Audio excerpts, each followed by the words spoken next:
Israeli গণমাধ্যম channel 14 দাবি করেছে, তেহরান ও তেল আবিবের মধ্যে চলমান সংঘাতের মধ্যে চীন ও রাশিয়া ইরানকে ক্ষেপণাস্ত্রসহ বিমান চালান পরিবহনে সহায়তা করছে। বেইজিং এবং মস্কো উভয়ই ইরানের উপর হামলার জন্য ইসরায়েলের নিন্দা করেছে। চীনের পররাষ্ট্রমন্ত্রী ওয়াং ই শনিবার ইরানের প্রতি পূর্ণ সমর্থন ব্যক্ত করেছেন। তবে চীনের এই শীর্ষ কূটনীতিক বলেছেন, ইরানের পরমাণু ইস্যু সমাধানের কূটনৈতিক উপায় এখনও শেষ হয়ে যায়নি।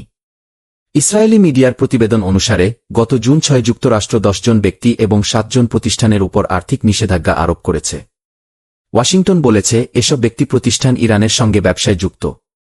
এগুলোর মধ্যে রয়েছে হংকং ভিত্তিক হিরো কোম্পানিয়ন লিমিটেড, প্লোজকম লিমিটেড এবং কিনলা ট্রেডিং লিমিটেড।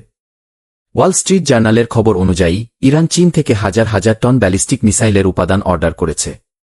লেনদেনের সাথে পরিচিত সূত্রকে উদ্ধৃত করে পত্রিকাটি দাবি করেছিল, তেহরান যুক্তরাষ্ট্রের সঙ্গে পরমাণু কর্মসূচির ভবিষ্যৎ আলোচনা করার সময় সামরিক সক্ষমতা পুনর্গঠন করতে চাইছে।